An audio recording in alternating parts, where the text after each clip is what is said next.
প্রধান একটি প্রতিপক্ষ দুর্বল হয়ে গেলেও আগামী জাতীয় নির্বাচন যে কোনো নির্বাচনের চেয়ে কঠিন হবে বলে মন্তব্য করেছেন বিএনপির ভারপ্রাপ্ত চেয়ারম্যান তারেক রহমান। তাই দলের নেতাকর্মীদের জনসম্পৃক্ততা বাড়ানোর আহ্বান জানিয়েছেন তিনি। বলেন, দেশ ও মানুষের ভাগ্য পরিবর্তনের জন্যই বিএনপি ৩১ দফা সংস্কার প্রস্তাবনা দিয়েছে। খুলনা ও ময়মনসিংহে দলের বিভাগীয় কর্মশালায় এসব বলেন তারেক রহমান।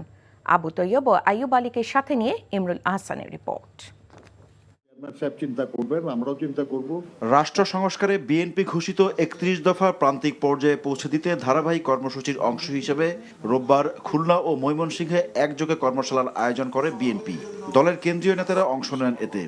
লন্ডন থেকে ভার্চুয়ালি যুক্ত হয়ে মাঠ পর্যায়ে নেতাকর্মীদের বিভিন্ন প্রশ্নের উত্তর দেন তারেক রহমান। নেতাকর্মীদের আত্মতুষ্টিতে না ভোগার আহ্বান জানিয়ে তিনি বলেন, নির্বাচনে জয়ী হতে হলে জয় করতে হবে মানুষের মন। দিন যত যাচ্ছে তত পরিষ্কার হচ্ছে সামনের যে নির্বাচন এটি এত সহজ না। হতে পারে আমাদের একটি প্রধান প্রতিপক্ষ অনেক দুর্বল হয়ে গেছে, তারপরেও এই নির্বাচন বাংলাদেশের যে কোনো নির্বাচনের থেকে অনেক কঠিন নির্বাচন হতে যাচ্ছে। কারণ ২০ বছর আগের আপনি যদি সেই ২০০১-এর নির্বাচন ধরে থাকেন, সেই সময় থেকে মানুষের চিন্তাধারা পরিবর্তন হয়েছে। আমাদের কিছু কিছু নেতৃবৃন্দ, কিছু কিছু কর্মী, কিছু কিছু সহকর্মীর মধ্যে একটি চিন্তা ঢুকে গেছে যে আমরা ক্ষমতায় বোধহয় চলে যাচ্ছি বা চলে গিয়েছি।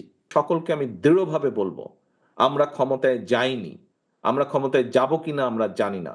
তখনই আমরা ক্ষমতায় যেতে পারবো যখন আমরা বাংলাদেশের জনগণের সমর্থন পাবো। রাষ্ট্র সংস্কারের ভাবনার কথা সবার আগে তুলে ধরেছে বিএনপি মন্তব্য করে তারেক রহমান বলেন, সাধারণ মানুষের জন্যই রাজনীতি করে বিএনপি।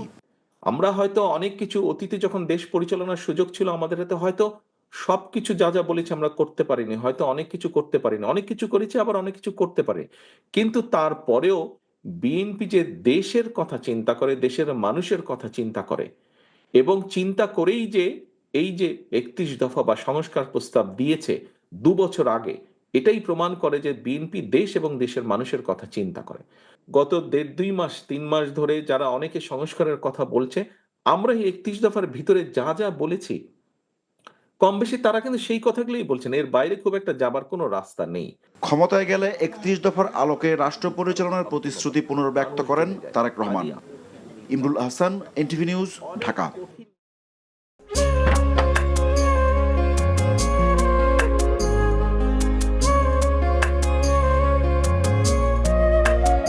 এটা আমাদের ঘর, আমরা দুজন মিলে সবকিছু গোছাবো।